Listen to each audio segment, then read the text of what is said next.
If it comes, let it come. If it doesn't come, don't look for it. And that's hard for people to do, you know. It's so hard to do that. What he's saying really is what we were talking about in the yamas, niyamas. I don't know where we covered up to, but I'll find out from Shanti. Ishvara Pranidhanam. Ishvara Pranidhanam, which is surrender to the highest consciousness. Surrender to God. Surrender, whatever you want to call it, to the higher self. Surrender. That is really what he's talking about. Because when you expect something in return, you're not surrendering, are you? You're expecting. You're still wanting to control the situation. Still the control issue is there. But when you surrender, Ishvara Pranidhanam, you do your best and truly let God do the rest. And many people go, you know, many people come to me and say, Nalanie, I do so much good, I do this, I do that. Why has this happened to me? Why has this happened to me? So many people with breakup with marriages, one partner will say, all I've done is give, give, give. Why has this happened to me?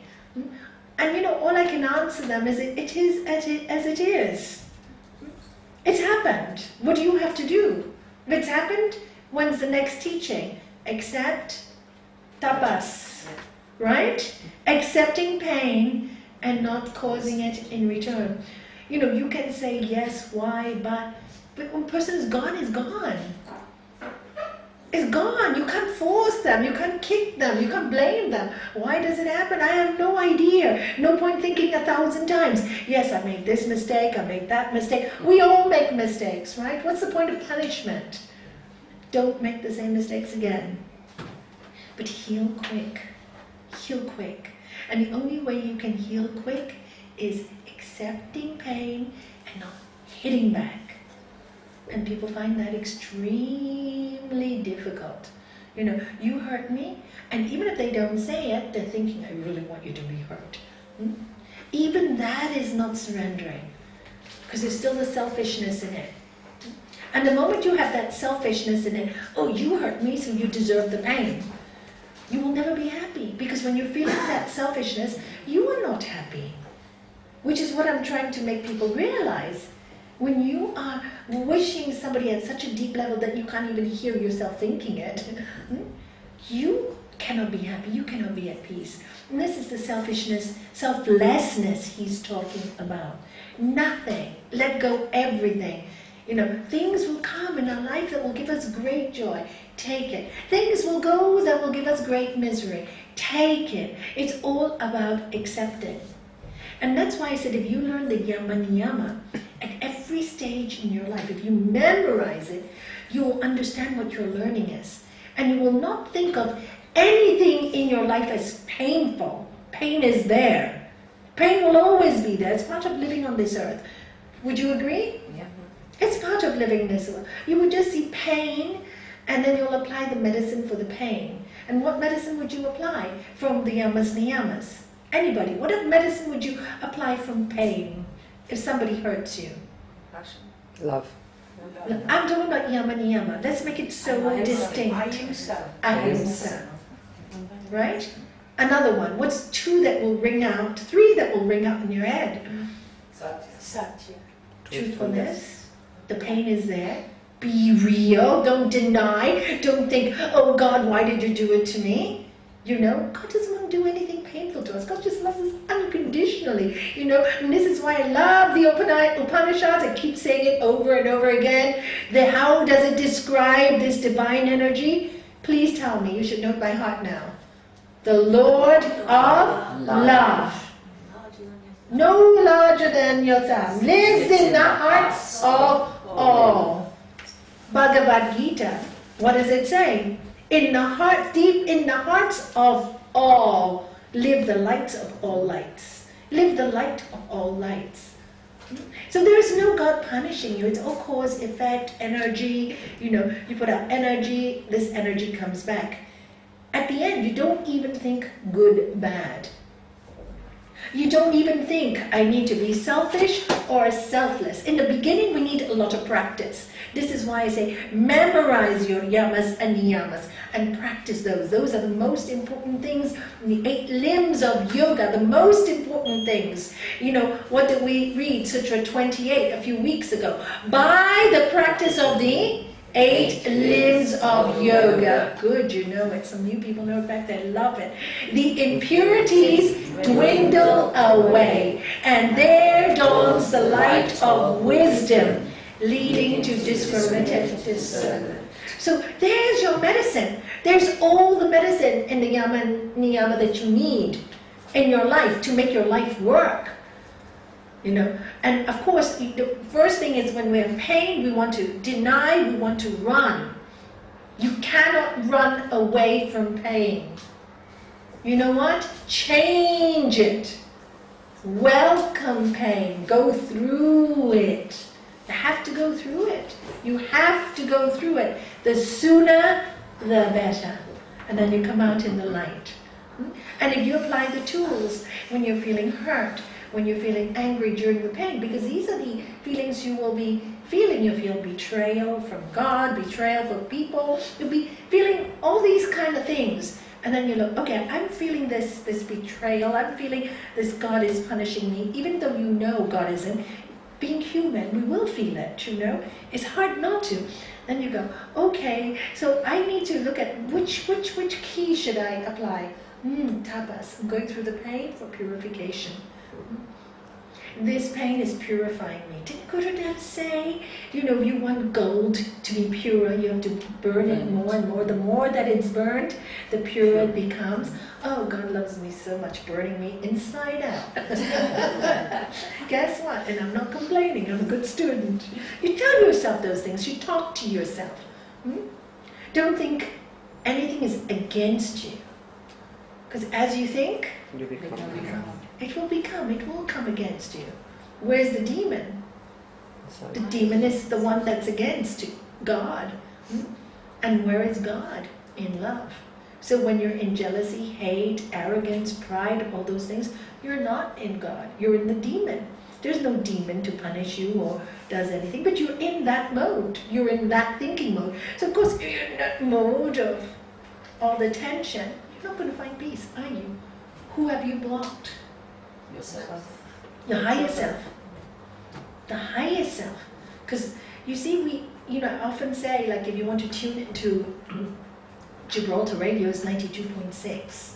I know it by heart now. Why? Because I've been doing it for 3 days, looking at my tuner for Gibraltar radio, and I get so much buzzing, and I said, Rich, get it the first time, I'm going to do it 3 times, and I'll remember it.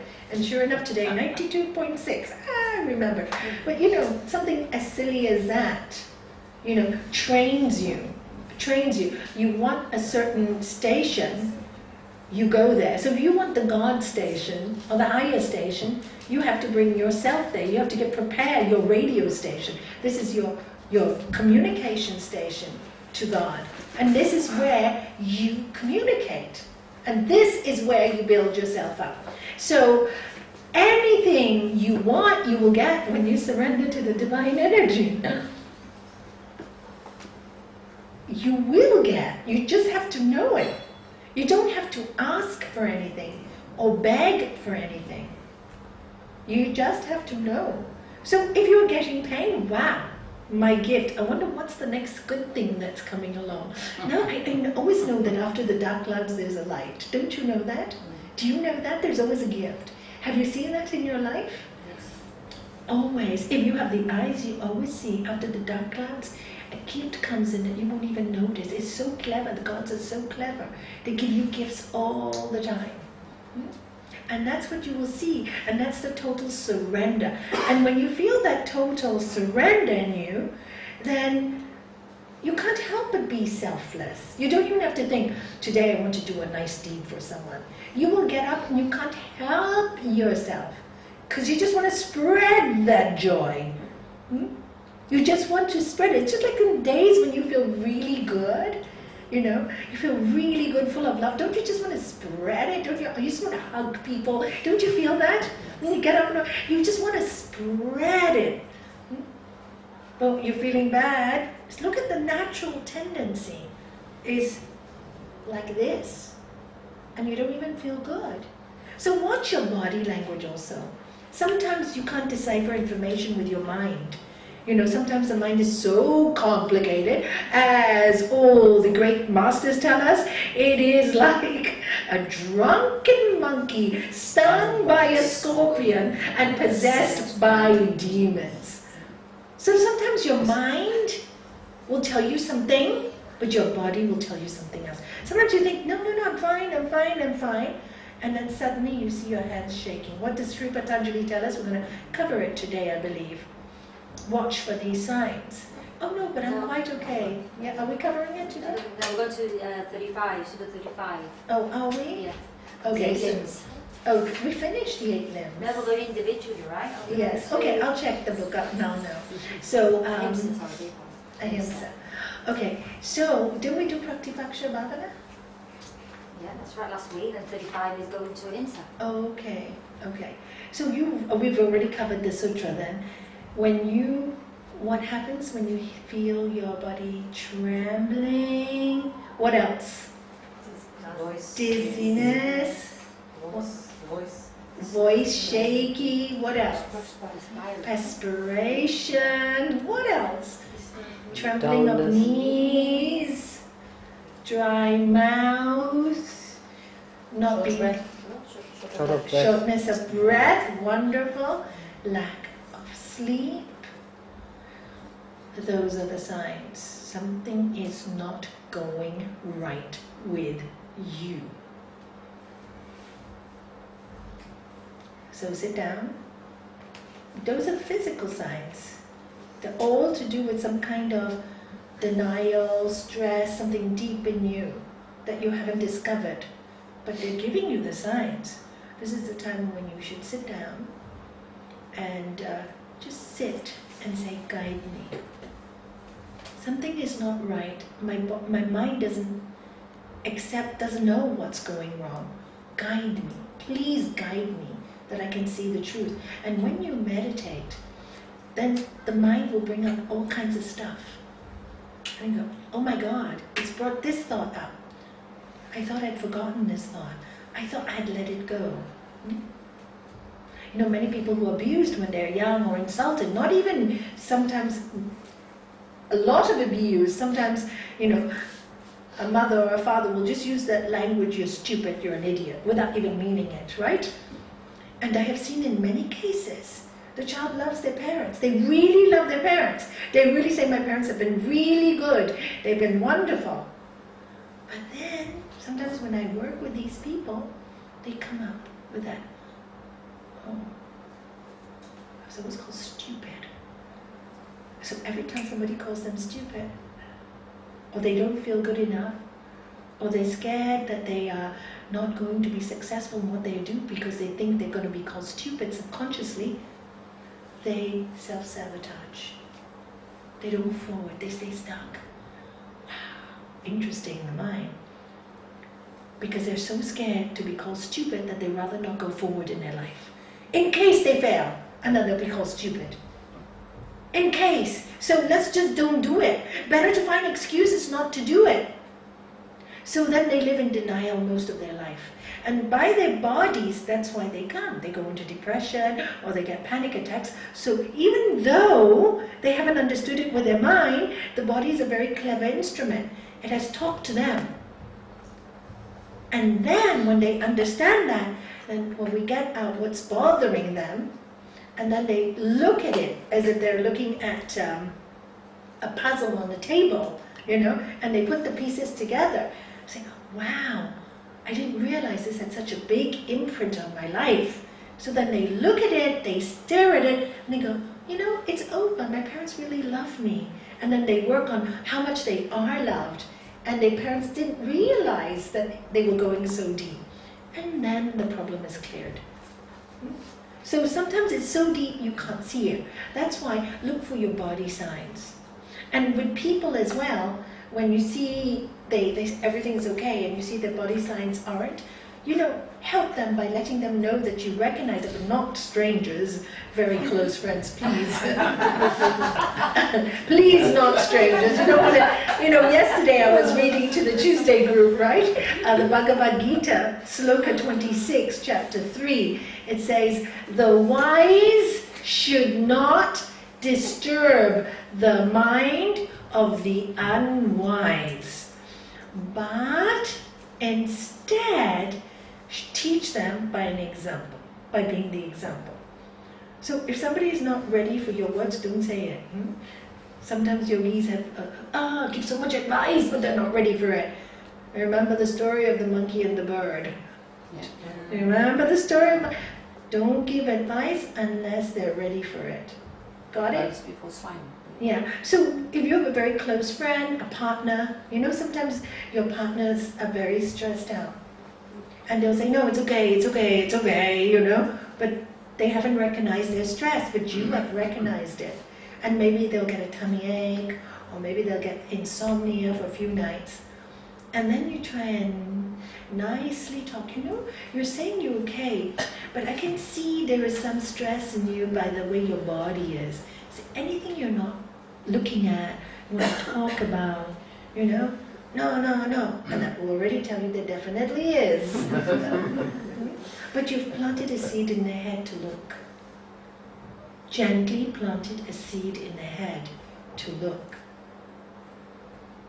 Look, you see, there's some message there that something's not quite right. So these are important signs to look at, and in yourself and in other people. And these are the real tools, that we have been given. Body is a wonderful instrument, as St. Paul said, is a temple for the soul. So we need to respect the messages it gives us. And many people, as I've told you before, have panic attacks. Why? Because they're not living their life purpose. There's something they need to change in their lives or to move forward. But because they can't and they're stuck, the soul is telling them, life is but tick-tock, tick-tock, life is passing by, life is passing by, life is passing by. The soul is telling them, but they don't know what's going on. And then there's the panic coming. And I love it when people come to me with panic attacks, because I know once they learn about it, they're going to do, there's a transition after that. Is a transition because they have to find themselves. What is causing this? And they have to rediscover themselves. And that's a wonderful thing. It's a wonderful thing. And they move on to new dimensions. They get in touch with their spirit. They get in touch with their soul. So all these things for me, I have seen over the last 20 years of counseling, are gifts, not curses. At that time, it may seem like such. But there's always a perfect plan if you don't panic. And these are the tools that we've got to help us through these difficult times. This is why it's so important to memorize them and repeat and repeat and repeat and repeat the same thing over and over and over and over. It is a brainwashing, absolutely, but what a nice way to brainwash yourself so you can be your own doctor, your best psychiatrist. I know so many patients who have seen psychiatrists for years and they lie to their psychiatrists. They lie. I said, you've been seeing your psychiatrist, why haven't you told your psychiatrist that? No, because if I tell my psychiatrist that, then they'll know the real me, and I don't want to. They're so smart. I go, oh my God, they're really outsmart. I've seen many cases like this. Or they don't understand this issue, and it's much deeper, and oh my God, but then why are you spending so much of your parents' money and seeing a psychiatrist when you're lying to them? Why are you doing this to yourself? Why aren't you healing? Why aren't you being truthful? Because I don't want to look bad in front of the psychiatrist. They're scared of looking bad. How odd, this is so interesting to me. I found this out so many times. And they themselves, are like this. So you have to really be smart when you're working with people, all right? Be super smart. Also, a lot of times, people do things out of seeking attention, okay? They need love. Give them love and you heal them quick. It's not that they're trying to be a pain in the neck. It's not that they're trying to trouble you. It's not like they're trying to be a nuisance. They just need a lot of love. And many times I see, but not spoiling them in love, because then you have another problem. When the love goes, then they'll go, okay, time to get sick again. So you don't need to give them too much love. You need to give them enough love that makes them strong, and tell them at the same time, work hard to heal yourself. Work hard to heal yourself. So you have to do both. Do you see? The same that you would apply with other people, you have to apply to yourself. In fact, you should apply it to yourself with all your weaknesses first, because if you know how to deal with you, you then got all the answers for many, many people. Because if you, all minds, we all come from one mind. We come from one. So one great loving mind. What happened? Like Gurudev said, was it really an apple? Well, we had some poison called greed and arrogance and selfishness, and then we got lost and separated from that one mind. So all the masters tell us, when you understand the microcosm, you will understand the macrocosm. That means if you can find out to know yourself, everything that separates you from God, everything that separates you from God, every emotion that takes you from peace, but peace is your God. Every emotion, if you go through, every time you feel unpeaceful, look into that emotion. Oh, the emotion is selfishness. The emotion is, I want it and I can't get it. The emotion is jealousy. If you can study each of your emotions that take you from God, you will understand why people are taking themselves away from God. So you can help them greatly by understanding yourself first. This is why it's so important to heal yourself. Louise Hay, to heal yourself. Have you read her book? It's brilliant. It's one of the earliest spiritual psychology books I read many, many years ago when it first came out. Brilliant. It still works. It's one of the nicest ones I've read, and I always recommend it to people who are beginners on this path. And then, of course, you go deeper and deeper and deeper and deeper and deeper.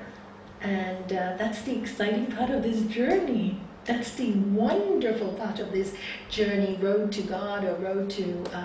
it's a road. To yourself. Yeah, to the higher self of you, the highest you are. Why? Because you're one with that one mind, that one intelligence. I often say, when as a child, I remember having this image, and many years later seeing it in the Bhagavad Gita at the age of 5, I remember looking out. I always knew there was a God, never had any doubt, or the higher self, or the consciousness. Today we just use different language, but for me it's all the same. And I remember seeing this image, and it was like, there was God, and we were all these cells in the body, trillions of cells running around. And I remember seeing this picture so clearly as a child. And then so many years later, I read it in the Bhagavad Gita, that there Arjuna saw that Krishna had all the good, the bad, everything. He was suddenly everything. And then I understood the concept. And this is why they say we should work with God. Because when our cells get distorted and bad, we distort God.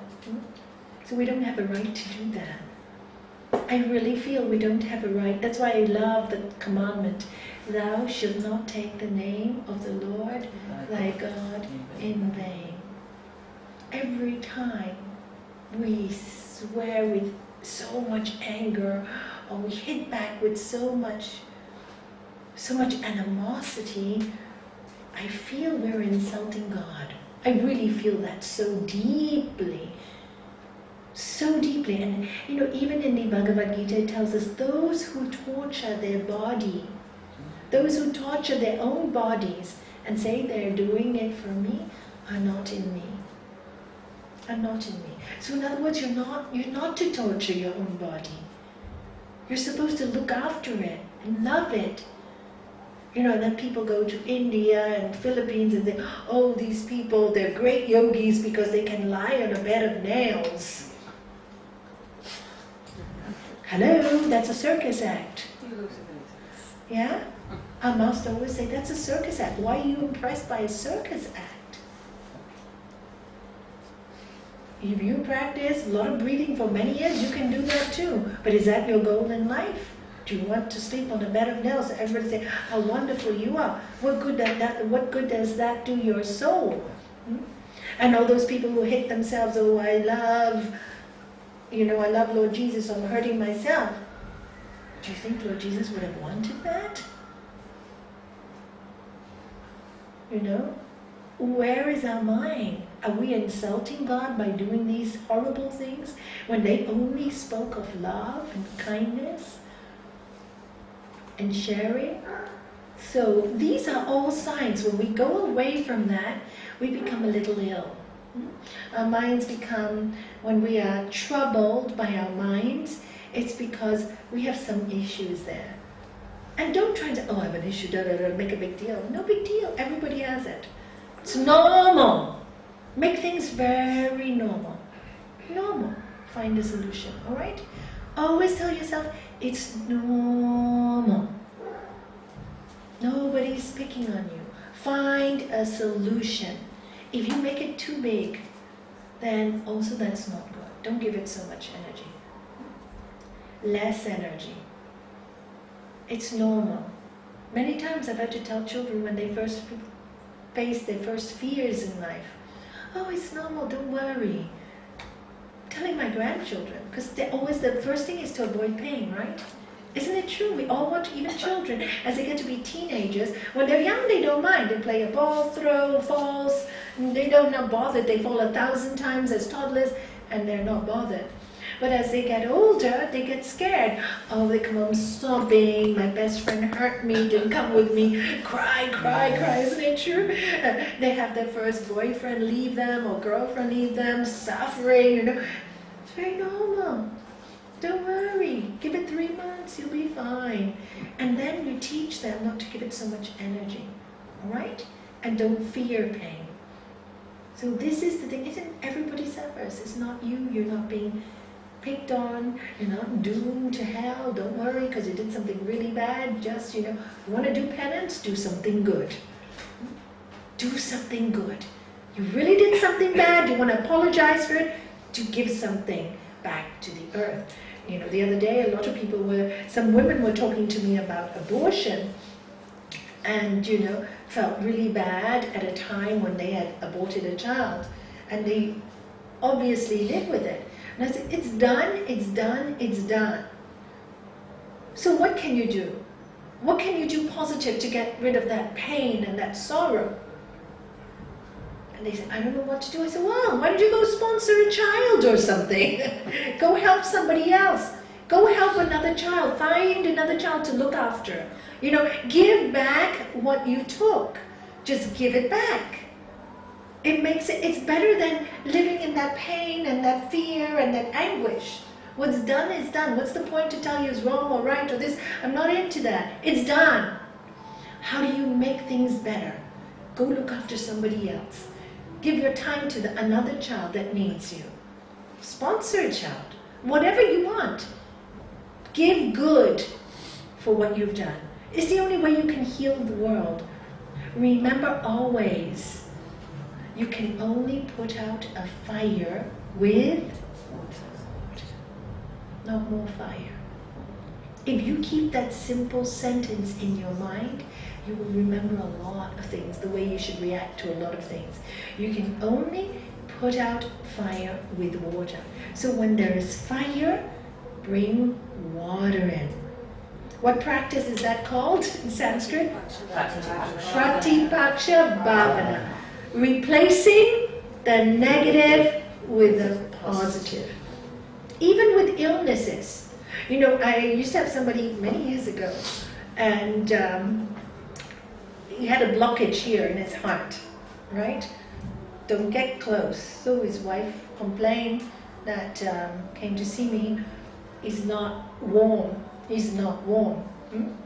Of course, so he came to see me because his wife said, oh my God, and then he realized, I'm not warm, I'm a little blocked. Intelligent, he came, he got help. And of course, I realized that he'd been hurt quite a few times in his life. First by his parents' separation, that was number one, that hurt him. And then by a girlfriend, number two. And then by another person, but he met his wife, fell in love. She didn't hurt him, but he was protecting himself from more pain. So even though he loved her, he was too scared to embrace that love and embrace maybe I might get hurt again, but I'm going to enjoy the love. Let me enjoy the love. He couldn't do that. So what we did was a really, really simple. I didn't realize sometimes it's so easy to help people. It was so easy. I only saw him twice. It was really quite easy. And I said, just imagine a brick wall here. You've got a brick wall. Close your eyes. And he saw this brick wall. I said, can you see it clearly? Yeah, I can see it. You don't need it anymore. You don't need it. It's stopping you from being happy. You have happiness and you are not enjoying your happiness. How sad is that?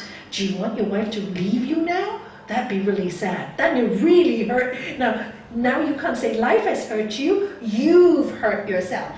Oh, my wife to leave. So watch this wall. Do you need your wall anymore? No, I don't need it. How do I break it down? So we did a visualization. He had a hammer. Asked him to close his eyes. Saw the old ideas of being hurt there. It's gone, finished. Take a hammer and break that brick wall. So in one session we spent 45 minutes brick by brick. First he said, it doesn't move. Actually he told me, Nalanie, it's not breaking. The wall there, it's not breaking. Break harder, harder, harder. Hit it hard, hit it hard. Oh, and we both went, oh, and it broke one brick. And we did this like for 45 minutes, right? But it wasn't totally gone.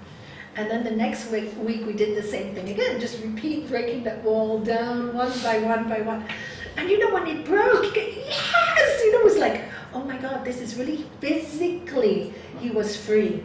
Physically, he could do this, he could do this. And of course then was training. And we brought his wife in and explained the whole process to her. And now I said, now it's up to you both to heal each other. Slowly, slowly. It doesn't change overnight, but the wall's down. So already there in front of me, I had asked them, please hug each other. So that was the first step. Be more warm, be more loving. Now tell her out loud that I love you. Loud and clear. And he could do it. He could do it. And you can imagine her feeling, right? So once you heal, sometimes it's quite easy to break down these walls that people don't even recognize in themselves. They don't even recognize. It is almost like a protection.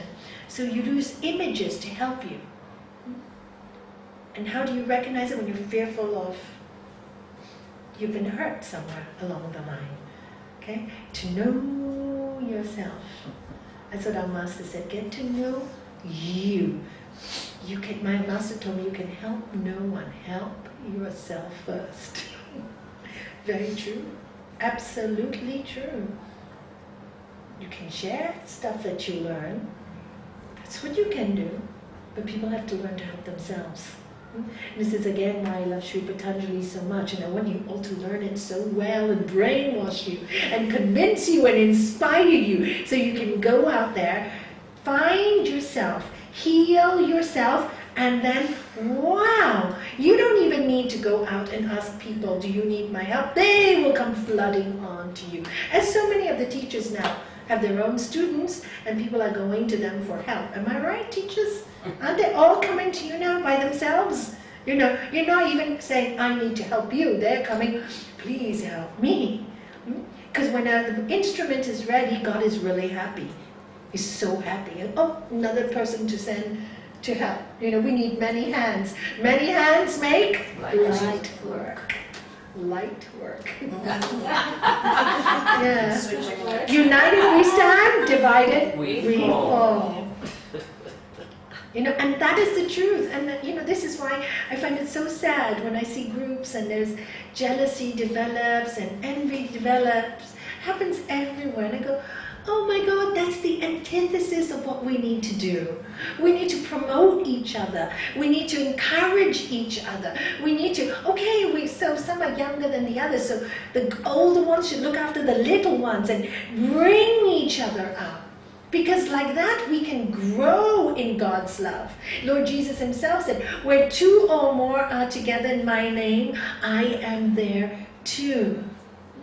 In our Hindu tradition, we talk about satsang, in the company of truth. God is there in the company of truth. That's what it means. God is there in the company of truth, of that which is. And this is why working together is really quite important for all of us on this road, right? It's like last week we said, when you have I and LL, ill. And you have we and LL, well. So when you think we, let's do this together, well. When you think I, you'll be ill. You know? And that's and the more that's why when you start to think we, automatically you become selfless. You don't have to think about that anymore. You don't think, today I'm going to be selfish or something. No more. That's all finished. By itself, the soul will make you work. And that's when you know there's a higher power working through you. That's how you know you're working through the higher power. Because it's magnetic. It's fantastic. So, enjoy this life using the higher power. Break away all this stress. For what? For what, my friends? To end up in the hospital bed, dying, and you said, I haven't enjoyed my spirit in this body that is my temple. I'm too busy being stressed out. For what?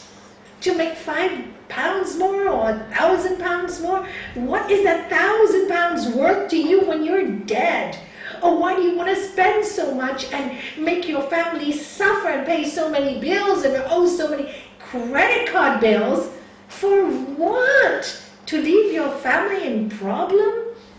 Just spend what you have and don't spend what you don't have. Save a little for a rainy day. One thing less is not going to kill you, but the stress will. The stress will murder you. And then gone, your life is gone. Where are you? Do you know where you're going? Well, you're certainly not in your body anymore. So where are you going? Can you enjoy any of it? So while on earth, watch for the signs that keep you stressed out. Work on yourself and start to, if it's your pride, because sometimes we don't like to let things go. We're very controlling by nature. Remember Ishvara Pranidhana. What will give you peace? What is your goal? Peace. So what should you do? Let go. Nobody's indispensable. And anybody thinks they are, they're foolish. If I die today, somebody else will take over. It's like that. It works like that. Nobody's indispensable.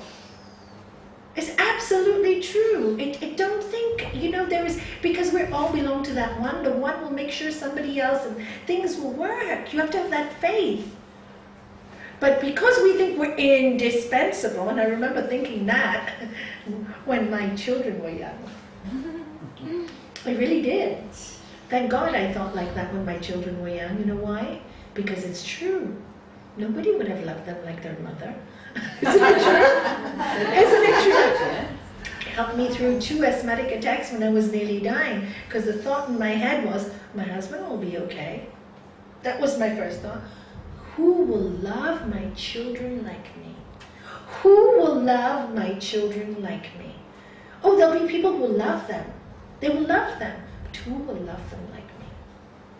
Nobody. So I lived through that asthmatic attack. I was nearly dying. All the doctors around me, the priest around me. But I think that thought was so powerful. And that's where it served me to feel indispensable. But now, everybody's fine, grown up, independent. No problem. That's why it's really important to have people around you become very independent. Your partners, allow them to flourish, allow them to follow their heart and their creativity. Don't hold them back, don't be jealous. Let them. If they're good at something, encourage them. Let them be. Let them blossom in their world. Don't hold them back. Why? Because you don't know. One day if you go, what are they going to do with their lives? If you just possess them. Nobody is indispensable. Love them. Love each other. Bring each other up all the time. Have fun. The person that's dearest to your life, you're always screaming and shouting at. What for? What for? You'll regret it the day one of you go. What for? So these are all the things to watch in your life. And really it's that, bless you. These are the things to watch in your life. Then you're in yoga. It's not easy. It's not easy. But it's wonderful work. And guess what? You're your own doctor. Your best doctor is calling God on the mantra line. Hari Om Gurudev, help! And then listening to yourself. Oh, I've been foolish. I made a silly mistake. Watch your thoughts. Where's it coming from? That's why you're not happy, because really you want this in return, don't you? Yeah. Help! Give me the strength to face this. This is why I love the serenity prayer so much. Lord, grant me the tranquility to accept the things I cannot change. The courage to change the things I can. The courage. I love that one, the courage. Give me the courage. Because that's what we need. To change the things I can. And the wisdom to know the difference. The wisdom. I love that prayer. Say it. Can I give you some homework this week? Can I ask you this week to would you do it? Yes. Yeah? To just keep repeating that prayer, but repeat it with meaning. And when you sit in meditation, I really want you to keep repeating it and repeating it. Write it down a few times if you have to. If you do that for a long time, if you do that just even for a few days, it doesn't even have to be for a long time, even 5 days, you will see the depth of that prayer. The depth. And you will find out what you need to do, what you have to accept. Because a lot of people, when I give them that prayer, I say, yeah, but why should I accept this? And why should I have the courage to do this? And it's somebody else's job, or da da da da da da da, and all this da da nonsense. I say, you know what? Don't think any of those thoughts. Just repeat it, but repeat it and think about it. Think about it.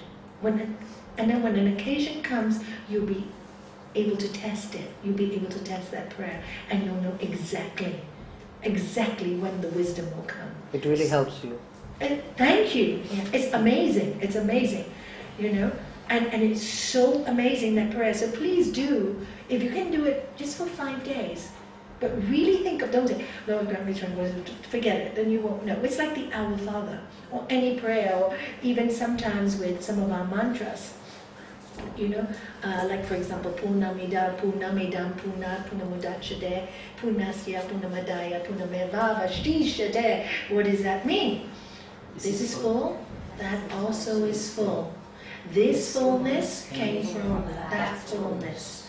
Though this fullness came from that fullness remains forever full. So we use it in simple language. I think I've done this before, but we'll do it again. This is full, that also is full. Maybe a new one. Do I need a long one? Yeah, I just saw. Do you have a long one? No, we don't. You're going to drop the wax. Thank you. Thank you for coming. I should finish soon. Thank you. It's gone? Doesn't a matter. little one. Oh, this one is dry, so it's Oh, thank you. I got a long one. Okay, they're both wax and they're both candles. You understood that, right? This is full, that also is full. This fullness came from that fullness. Though this fullness came from that fullness is forever full. Have you emptied it by taking it? No, in fact, look, this ring is even larger than that. So who is the master and who is the teacher? Do you see? Are you understanding? Who is the master and who is the teacher? So, thank you very much. Thank you for finding it for me. So, this is what it means. And then when you want to know, we talk about we're all one, I don't really understand that concept. And you do simple things like this yourself. You say the prayer, and you do it, and you find the exercises to do it, and then, wow, that's exactly what's happened. That's why all the scriptures talk about the divine light within us. Now I understand. I didn't understand it. I was repeating it without understanding it. So repeat with understanding. The other one that we always say is Asatoma Satgamaya Tamasoma Jyotirgamaya Mrityoma Amritam Gamaya. And listen to, lead us from unreal to real. Lead us from darkness to light. Lead us from the fear of death to the knowledge of immortality. And what is everybody's greatest fear? Dying, death. They'll say, I'm not frightened of my own death. I'm worried about somebody else. It's still death. It's still death. It's still death that makes you feel fearful. Because you don't believe, I'm worried about somebody else dying before me, and living with the person who's died. That means you're not believing that they're going to go to the light. You're not believing that they're in the light. Because if you really believe that they're going to that fullness, yes, you'll feel your sorrow because you miss them, but you will never hold them back. You will let them fly because you know that by your tears, you're going to drown them. You don't want to drown them. You want them to fly, and you just have to go through the pain. Do you see what I'm saying there? And that's when it becomes so real. They're practices that become real. These mantras are there for us to understand them deeply. And man's greatest fear really is death. Yours, mine, doesn't matter. It's death. It's death. And prayer is saying, but let us know that we're never going to die. We're immortal. Please let us know.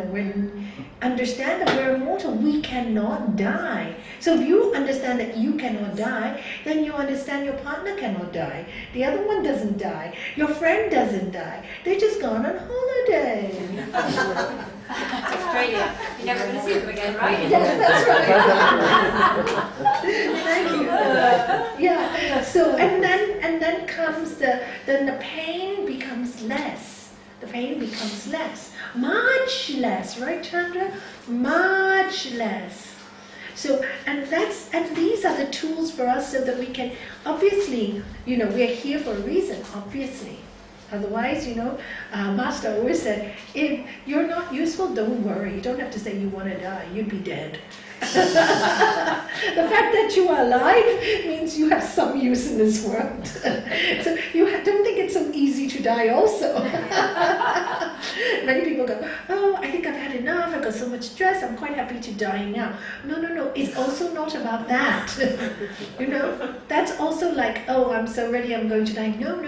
The fact that you haven't died, don't even think that thought, means you still have some work to do. Yes, be prepared, but don't say, I want to die now.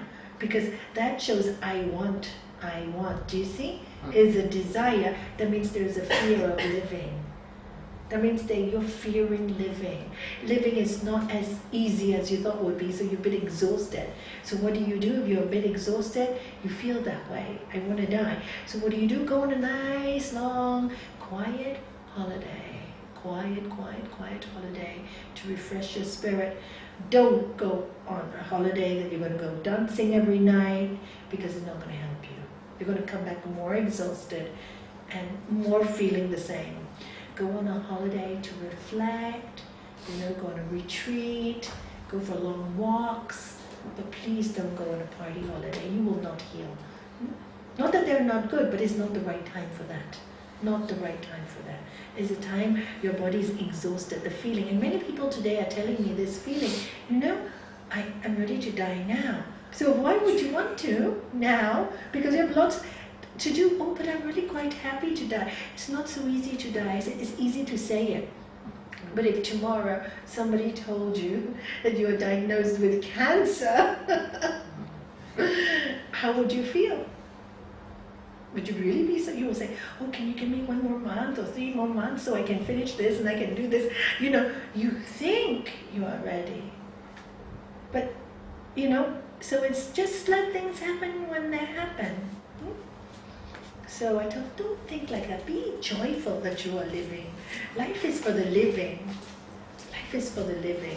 So, so on that note, I didn't even touch Sri Patanjali, did I? But oh, we did. We covered a lot of sutras. So you remember the sutras we touched today. Anybody remember what I talked? Which sutra did I talk about today? Any of you remember? Pratibhaksha, replacing the negative with the positive. Which other one did I mention? Tapas you spoke about. Tapas, accepting pain and not causing it in return. Another one. Ishvara Pranidhanam, a lot today. Surrender to the highest. Surrender to God. Yes.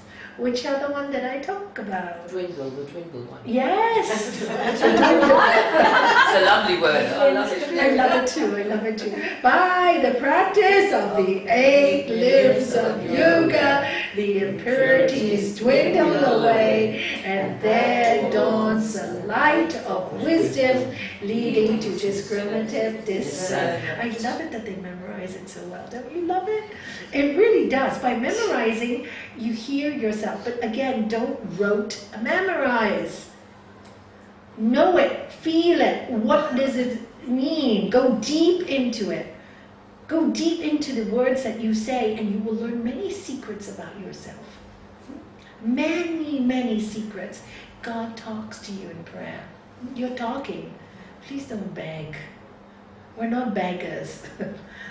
I want this and I want that. Please give me this. Please give me that. That's all material. The material gods will look after that. Is that what you really want? Because you know, if you ask for that, when you die, you leave it all behind anyway. So, if you have peace, you have everything you need. Correct? Isn't it true? If you have peace, don't you have everything you need? Yes. So ask for peace. Be smarter. Don't ask for individual things.